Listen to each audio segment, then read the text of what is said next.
판교 테크노밸리라는 분당에 오히려 자족성을 더해주는 그 업무 용지가 들어왔는데 이 기업의 유치를 굉장히 잘한 케이스로 그래서 IT 하면 판교가 돼버린 거고 일산 같은 경우는 출발은 똑같았지만 네. 판교 같은 친구를 옆에 두지 못했죠. 그러니까 왜 우리가 분당과 일산을 계속해서 비교하느냐라고 하면은 동기예요. 동기. 예, 뭐 입사 동기인데 친구 동기 한 명은 뭐 진급이 빠른데 나는 뭐 네. 만년 대리 과장에 머물러 이런 케이스들도 있잖아요. 그래서 같이 출발했는데 처음에는 우리가 뭐 정말 연결지 않은 신도시의 개념으로 집만 때려박은 똑같은 도시였고 중산층이 이주한 것도 비슷했고 했지만 네. 다들 잘 알고 계시는 것처럼 일단은 서울과의 거리도 물론 있습니다. 거리도 물론 있는데 더 큰 이제 차이를 낳은 거는 결국에는 서울에 의존하는 곳이냐 아니면은 자생해서 살아갈 수 있는 곳이냐의 희비가 굉장히 갈라진 지점이죠. 그러니까 그 과정에서 이제 분당은 판교 개발을 빼놓을 수가 없는데 그 판교가 한 3만 가구 정도 되는 신도시입니다. 판교 신도시가 입주한다고 해서 분당이 그런 공급적인 위협을 받았느냐 그렇진 않아요. 그게 규모 자체도 일단은 아주 큰 도시는 아니었던 측면도 1번 있고 그렇죠. 두 번째는 판교 테크노밸리라는 분당에 오히려 자족성을 더해주는 그 업무 용지가 들어왔는데 이게 네. 사실 업무 용지 계획은 어디서나 세울 수 있죠. 어디서나 세울 수 있는데 기업의 유치를 굉장히 잘한 케이스로 뭐 옛날에 테헤란로에 있던 그 IT 기업들 다 끌어왔잖아요. 같이 그렇죠, 판교에서. 그렇죠. 네. 그래서 IT 하면 판교가 돼버린 거고 네. 과거에는 테헤란로였지만 예, 그렇게 해서 약간 좀 첨단 산업에 어울리는 업종을 모아놨기 때문에 판교 신도시 자체의 자족성도 높아졌지만 그 옆에 있는 분당도 서울까지 굳이 가지 않고도 판교로 출퇴근할 수 있고 네. 판교는 이제 도시가 지어지자마자 분당의 원숙한 도시의 인프라를 같이 공유할 수 있는 형태가 되면서 사실은 성남이라는 큰 테두리에서 네. 원래 하나의 도시인데 그 같이 이렇게 묶여서 가는 지역이 된 거죠. 그래서 아침에 신분당선역 판교역에 가보면은 그 약간 좀 수도권 도시치고는 생소한 그 풍경을 볼 수가 있어요.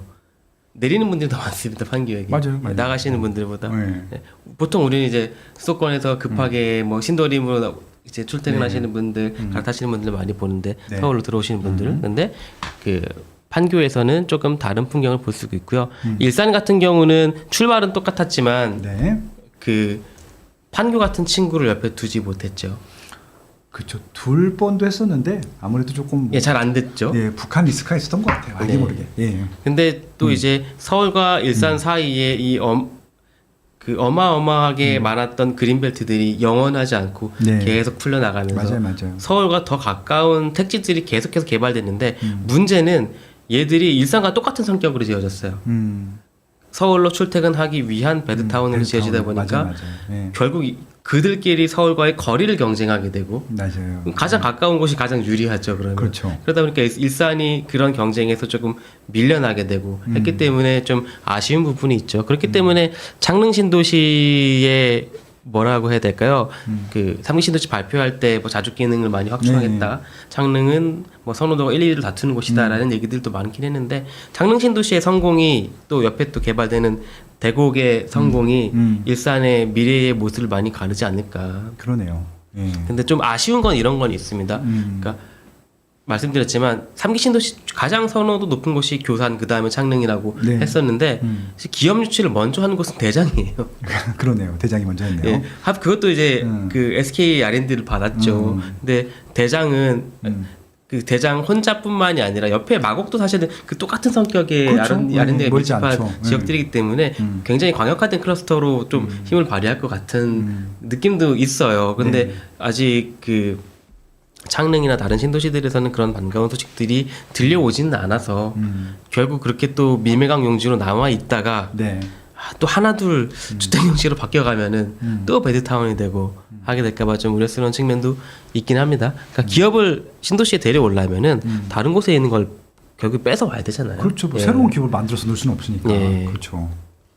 그 측면에서 보면은 신도시 택지들끼리 다 결국 경쟁을 해야 되는데 네. 10개의 신도시가 있으면 그중 뭐 6, 7개는 사실 울어야 되는 상황이 될 수밖에 없잖아요. 저희가 97 대책 나왔을 때 이제 가장 눈여겨봤던 대목 중에 하나가 뭐였냐면은 네. 정부에서 결국에는 서울 주변에 주택 공급을 해야 되는데 땅이 없으니 맞아요. 기존에 발표됐던 신도시에서 팔리지 않는 땅들 주택용지로 전환하겠다고 발표한 것들이 이제 위례 신도시에 한 거 있었어요. 국방부가 갖고 있던 땅인데 저희가 이제 갔다 왔던 곳이기도 하고 네. 그렇게 해서 전용이 되기도 하고 이제는 제도를 바꿔가지고 네. 이 전환을 정례화하겠다. 뭐 이제 회의를 뭐 주기적으로 한 번씩 열어가지고 여기 안 팔렸어 여기 그러면 이제 주택으로 바꿀까라는 것들을 정례화해서 발표하겠다는 거는 그게 역으로 생각해 보면은 우리 신도시 만들 때는 업무지구 이렇게 막 박아놨길래 뭐 조감도만 보면 막 휘황찬란한 건물도 들어오겠거니라고 생각했지만 결국에 팔리지 않아가지고 이렇게 될 수 있는 것들이 많다는 거죠. 그게 비단 그 택지에만 있는 것뿐만 아니라 서울 안에도 많습니다. 그러네요.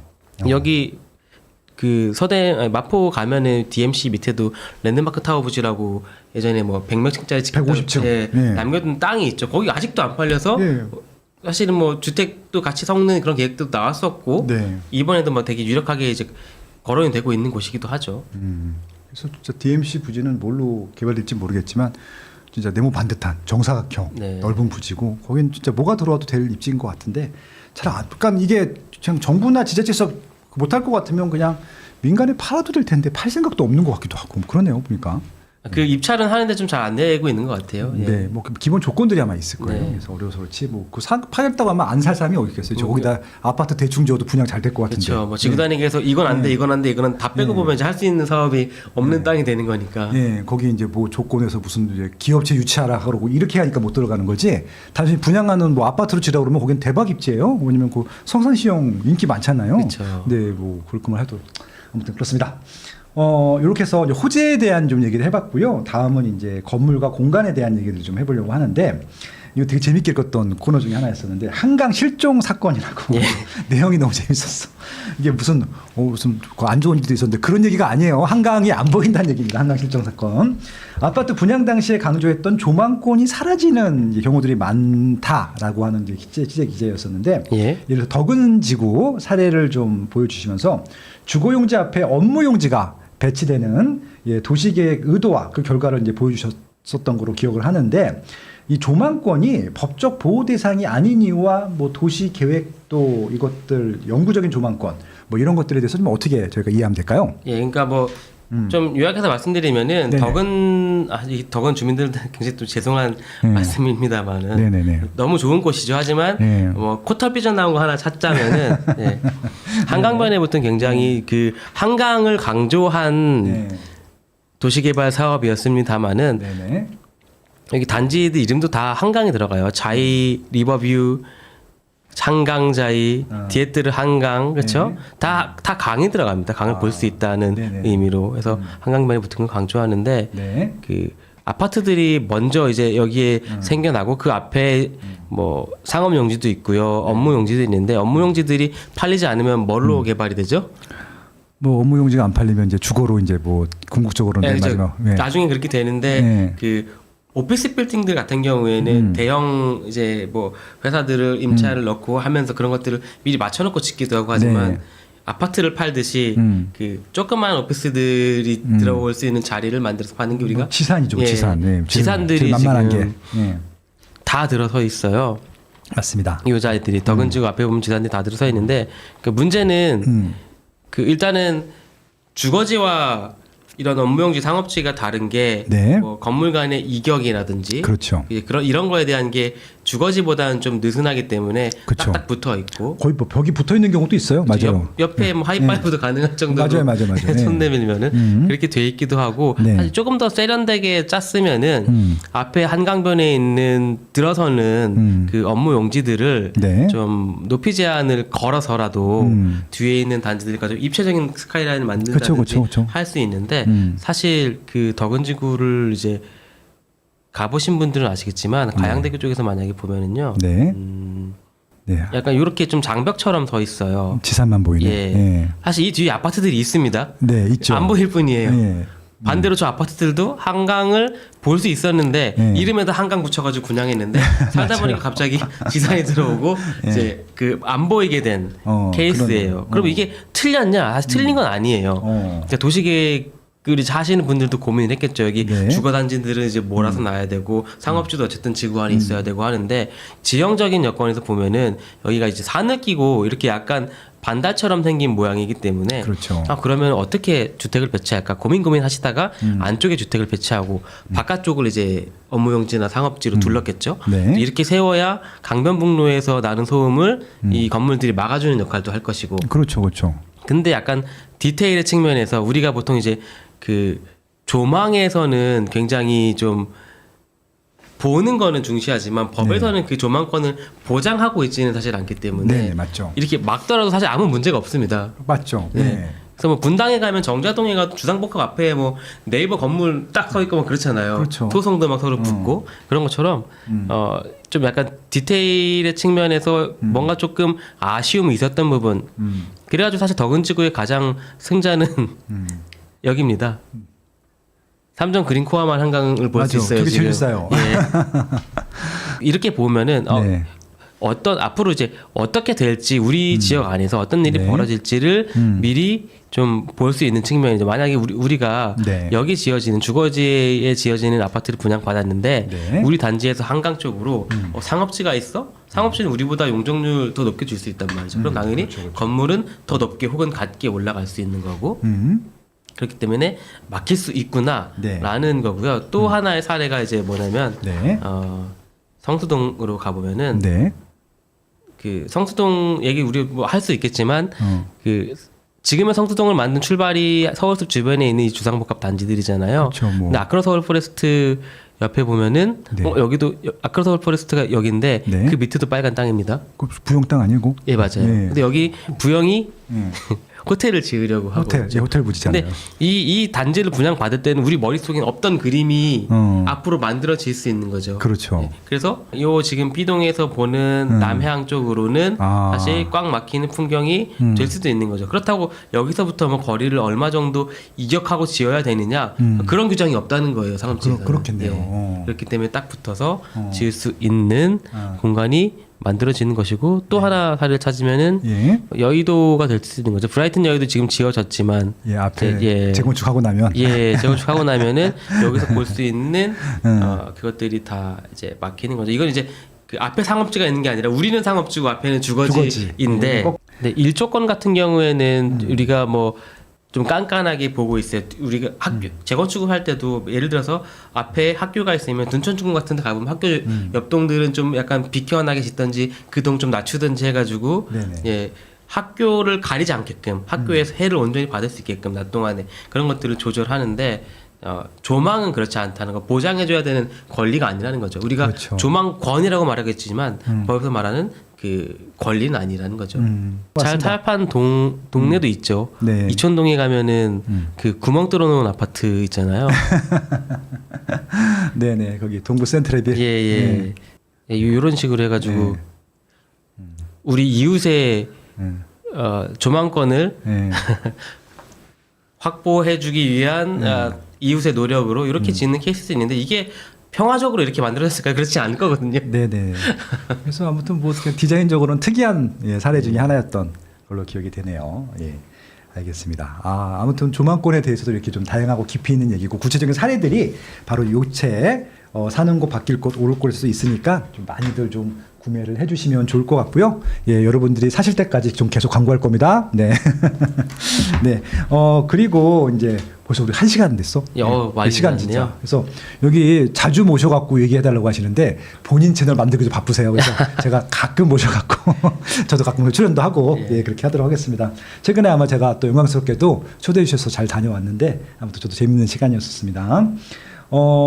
주택 수요를 결정하는 핵심적인 지표 뭐라고 생각하십니까? 예.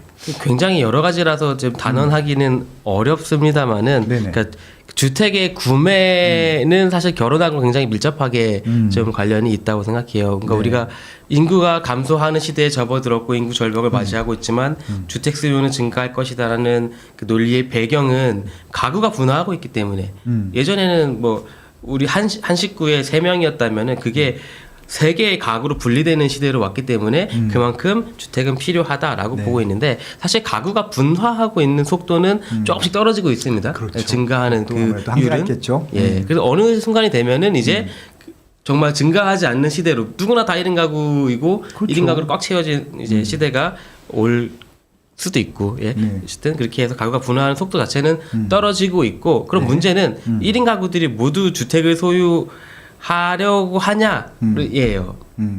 1인 가구의 굉장히 그 많은 비율이 고령층입니다. 60대 그렇죠, 이상의 그렇죠. 아무래도 제일 고령층이 많겠죠, 구성비가. 거의 한 40% 가까이 돼요. 그러면 60대 이상의 고령층이 주택을 적극적으로 매수할 수 있는 주소비층이냐라고 봤을 때 우리가 생각했던 것보다는 좀 이제 많은 수요가 이탈할 수 있는 부분이 에너지가 많이 빠지죠. 예, 맞습니다. 1번 있고 예, 집 사는 데 있어서의 또 전체 1인 가구가 주택을 소유하고 있는 비율, 그러니까 자가 소유 비율이 일반적인 가구 대비 좀 많이 떨어져 있습니다. 그렇죠. 상대적으로 낮겠죠. 예, 예. 일반 가구는 한 50% 정도 되는데 1인 가구는 한 30% 중반대 정도예요. 그렇죠. 맞습니다. 그리고 또 거기서 아파트를 소유하고 있는 비율도 더 낮겠지. 예, 30% 중반대죠. 우리가 뭐 한 5구 정도 아파트를 지금 1인 가구들이 와서 살 거다라고 하지만 1인 가구들이 이제 주택을 구입해야 되는 필요성을 이제 사람에 따라서도 좀 차이가 있는데 네네. 느끼지 못하시는 분들도 계실 수 있고 오피스텔에만 만족하는 분들도 계실 수 있는 거고요. 네네네. 이제 그런데 그런 분들조차도 좀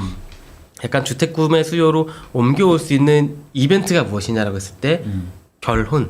결혼. 예, 결혼에서 한 그 말씀드렸던 모든 지표가 한 70%를 올라옵니다. 그러니까 필요할 수밖에 없게 되는 거예요. 우리가 살기 위해서. 그래서 만약에 이제 주택 수요가 늘어나겠구나라는 지표를 보려면 우리가 당연히 결혼과 관련된 통계를 봐야 되는 거죠. 마침 그러니까 옛날 통계청 지금은 국가 데이터처죠. 네. 데이터처에서 발표를 굉장히 주기적으로 하고 있고 굉장히 깊게 네. 여러 가지로 하고 있기 때문에 들어가서 로 데이터를 보시면 좀 많이 재미있습니다. 근데 이제 이거는 제가 해석한 인과관계인 것이고 아니, 너무 좀 예, 숫자는 그것들 인과관계를 말해주진 않아요. 내가 네. 추정할 뿐인 거지. 그러니까 생활인구라는 거는 사실 등장한 지는 얼마 안 된 개념이에요. 마침 며칠 전에도 생활인구가 업데이트 한번 돼서 발표가 되긴 했었는데 그러니까 어떤 개념이냐면은 이 지역에 살고 계신 분들은 우리가 주민등록 인구로 전산으로 파악을 하죠. 그렇죠. 근데 생활인구는 이 지역에 다녀가신 분들인데 월에 한 번 이상 그리고 3시간 이상 그 지역에 체류한 인구를 셉니다. 네. 근데 통계청에선 그런 데이터를 갖고 있을 리가 없잖아요. 그렇죠. 그래가지고 그 통신사들의 이동 데이터를 가지고 옵니다. 아. 그러니까 두 가지를 결합하는 거예요. 주민등록 인구랑 이동 인구를 결합해가지고 이제 그 지역에 그러면은 실제로 그 소비 활동을 했던 이런 인구들이 얼마나 되냐가 사실 생활 인구의 개념이고 이게 주민등록 인구 대비 생활 인구가 가장 많은 지역이 어제 나왔던 데이터 기준으로 말씀드리면은 양양이에요. 양양이요? 배수로 가장 많다. 야. 기존 인구 대비. 왜냐면 양양 인구가 2만 명도 안 될 2만 거거든요. 명이 안 되니까. 그렇죠. 기존 대비. 그러니까 둔촌주공 한 단지가 양양 군보다 더 많아요. 근데 둔촌주공 상가에서 운영하는 편의점과 네. 양양 저기 중강정리 해변에서 운영하는 편의점의 매출은 네. 물론 시기적으로 차이 있습니다만 좀 약간 차이가 있겠죠. 왜냐면은 그렇죠. 인구로만 봤을 때는 말이 안 되는 생활인구라는 개념이 있기 때문에 와서 지역에서 소비하는 분들. 그러니까 절대수로는 가평이 최고예요. 그렇겠죠. 수도권에서 이제 약간 주말마다 놀러 가시는 분들의 맞아요. 대단한 수요들이 가평에 몰려 있기 때문에 그런 측면에서 봤을 때 좀 우리가 그 지역에서 인구가 늘지 않고 아까 안산제가 인구 줄고 있다고 했습니다만 늘지 않고 뭐 이게 소멸 위기 지역인 곳도 있고 비규제 지역인 곳도 있지만 다른 관점에서 봤을 때 만약에 내가 가서 뭐 펜션을 운영할 거야, 그쵸. 상가를 뭐 분양해서 그러네요. 뭘 카페를 돌릴 거야 하시는 측면에서 굉장히 참고할 수 있을 만한 통계가 얼마 전에 나온 게 있다. 만들어진 지 얼마 안 된 통계가 있다는 거고요. 이 통계가 막 이런 것도 보여줘요. 그러니까 지방 광역시들도 생활 인구들이 있는데 그것들은 머무는 이유가 달라요. 방금 말씀드린 뭐 양양이나 가평은 휴양을 위해서 가시는 분들이지만 쉬고 쓰러. 예, 예. 지방에 있는 광역시들은 교육, 의료, 그러니까 그 지역의 거점인 지역들이잖아요. 거점 지역이니까. 그렇게 해서 장기적으로 머무시는 분들이 많다. 그러니까 20일 이상 머무시는 분들이 되게 많게 숫자에서 나오는데 네. 그거는 사실은 전입신고를 안 했을 뿐이지 사실상 살고 계신 분들이거든요. 그렇겠죠. 예. 그러면은 그 광역시에서 잡히지 않는 통계상 잡히지 않는 인구인 거죠, 사실. 그렇죠. 그 수요인 거죠. 이제 그분들이 이제 다니면서 뭐 돈을 안 쓰지 않을 거 아닙니까? 그렇죠. 이제 그런 관점에서도 우리가 좀 부동산과 관련한 뭐 수익형 부동산 특히 좀 생각해 볼 수 있지 않을까? 그런 내용들 좀 넣습니다. 다 공공 서비스를 제가 보여드리는 겁니다. 네네네. 그러니까 지방마다 요즘에 좀 많이 만들어지고 있는데 서울 말고도 있어요? 예. 제가 일단 보여드린 건 서울 도시공간 포털이라는 곳이에요. 그냥 네이버에 치면 바로 들어가죠. 예. 네, 알겠습니다. 예전에는 뭐 서울 도시 계획 포털이었는데 여기가 1번은 네. 이런 게 있어요. 열람공고라고 해서 지금 뭐 서울 중구에서 뭐 고시 강남구에서 뭐가 지금 공고 중인지 이렇게 해서 뭐 개별 단지들에 대한 정비 계획 그 열람 공고도 다 볼 수 있습니다. 물론 열람이기 때문에 나중에 고시된 다음에 또 따로 볼 수 있고요. 네. 이런 공고들 뭐 개발 계획이 뭘로 잡히고 있는지도 일단 볼 수 있는 거고요. 네. 네. 제가 사실 보여드리고 했던 건 이것보다도 지도로 다시 빠져나가서 그러니까 아까 지도 너무 좋았었어. 예. 용산구를 한번 볼게요. 용산구를 누르고 들어가면은 네, 여기도 뭐 개발하는 데가 많아서 사실 요즘에 뭐 그 프롭테크 업체들이 너무 좋아졌기 때문에 네. 이런 구역 정보 같은 것들은 다 보여주고 있긴 해요. 네, 맞아요, 어렴풋이 좀 비슷하게. 근데 이건 더 좋은 기능이 일단 정비 사업들을 저희가 체크를 하면은 네. 종류별로 색깔별로 나눠서 보여주죠. 그러니까 재개발도 사실은 여러 가지 사업이 있잖아요. 그렇죠. 뭐 원래 이제 주거지를 정비하는 주거 정비형 사업이 있고 이런 것들은 이제 그 도시 정비형 사업들이죠. 동자동 같은 경우. 네. 그리고 뭐 신속 통합 계획으로 가고 있는 이런 것들도 있고 이제 색을 통해서 범례로 보여주는 게 1번 있고 요거를 뭐 소규모 정비, 재정비 촉진 사업 이렇게 다 나눠서 볼 수 있습니다. 네네. 그럼 정비 사업만 볼 수 있느냐 그런 건 아니에요. 지구 단위 계획도 다 볼 수 있습니다. 이렇게 빼서 보면은 뭐 지금 모딩이 좀 안 되고 있는 건데 예. 제가 배터리 모드여가지고 네, 아무튼 이게 용량이 커서 아마 그럴 거예요. 네. 예. 이렇게 해가지고 지구 단위 계획이 어떤 범위로 해서 잡혀 있고 이 동네에는 어떤 지구 단위 계획이 있는지 만약에 제가 뭐 저기 서계동이 궁금해 그러면은 원하는 필지에 갖다 대고 우클릭을 합니다.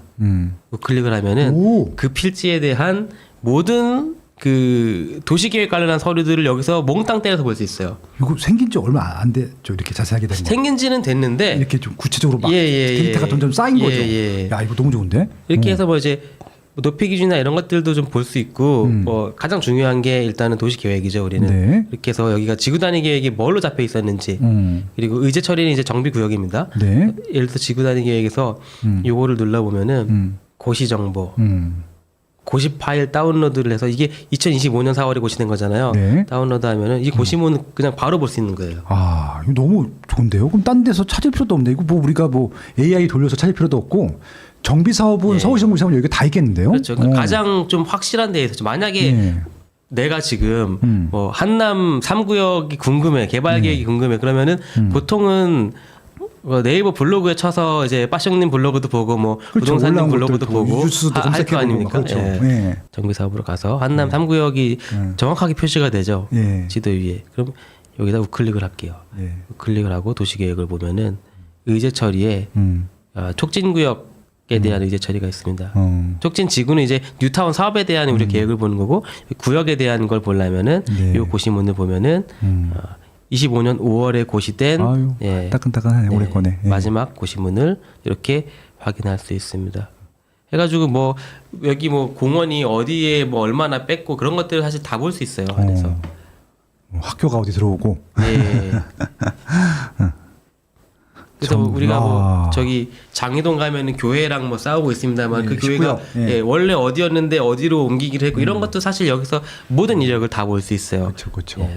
야, 너무 파워풀한데 이거. 근데 이거는 사실 기존에도 없는 정보는 아니었잖아요. 그렇죠, 그렇죠. 있었죠. 예, 이게 한 근데 곳에 모아놓은 거지. 우리가 서울시보에 들어가서 몇 호에 놨는지 찾아서 봐야 했을 뿐. 근데 이거를 이제 지도 위에서 그냥 바로 이어주는 거. 그러니까 지도에서 구역을 보여주는 것까지는 프롭테크 업체들도 서비스가 되는데 네. 이렇게 그 고시문까지 연동하는 거는 공공에서 서비스하는 서울시는 서울 도시공간 포털이 이거를 하고 있고 지방도 요즘 많이 늘어나고 있는 추세인 걸로 알고 그렇죠. 있습니다. 서울이 한번 따라 하겠죠. 뭐 대부분 다 지자체에서도 배치마크를 서로 하니까. 사실 제가 뭐 이 내용에서 여기가 좋다 나쁘다로 이제 평가를 드리는 것은 아니고 뭐 세상에 아주 많은 이야기 중에 네. 제가 알고 있는 거 요만큼을 이렇게 소개해 놓은 거고 네. 독자분들이 알고 계시는 다른 이야기들이랑 이렇게 같은 레이어로 겹쳐 봤을 때 또 이제 보이는 것들이 있을 겁니다. 이제 그렇죠. 그것들을 조금 이제 파악해 주시면 좋을 것 같고 제가 뭐 내용에도 썼습니다만은 우리가 뭐 어디가 좋아요, 나빠요를 계속 물어보기보다는 내가 판단할 수 있는 사람이 되죠. 그러려면 사실 그 다른 지역들이 어떻게 해서 이렇게 됐는지를 공부하는 게 가장 좋은 방법이고 사실 그 공부는 여러 가지 방법이 있겠지만 또 이제 다녀오신 많은 분들의 이야기를 듣는 것, 빠숑님의 인사이트를 듣는 것도 이제 네. 감사하게도 제 책을 읽어주신다면은 도움이 조금끔 될 수도 있고요. 예, 그런 거죠. 오늘 모셔주셔서 너무너무 감사하고요. 또 이렇게 책 홍보를 사실은 저도 이만큼 제 책 홍보를 해본 적이 없는데 너무 자기 일처럼 발벗고 나서주셔가지고 너무 감사하다는 말씀 드리고 싶습니다. 부족한 내용이지만 말씀드렸듯이 여러분들이 알고 계시는 정보랑 같이 겹쳐서 읽어봐 주시면 좋을 것 같습니다. 말씀 감사합니다. 누구도 가르쳐 주지 않지만 꼭 해야 하는 일. 나에게 가장 가까이 있지만 멀게만 느껴지는 일. 남들보다 빠르게 시작하는 것이 유리한 일. 내가 하고 있는 일은 내 집 마련과 투자입니다. 교통망, 상가, 입지, 세금, 청약. 나는 이 모든 일을 스마트 튜브 경제 아카데미에서 시작하고 있습니다. 스마트 튜브 경제 아카데미.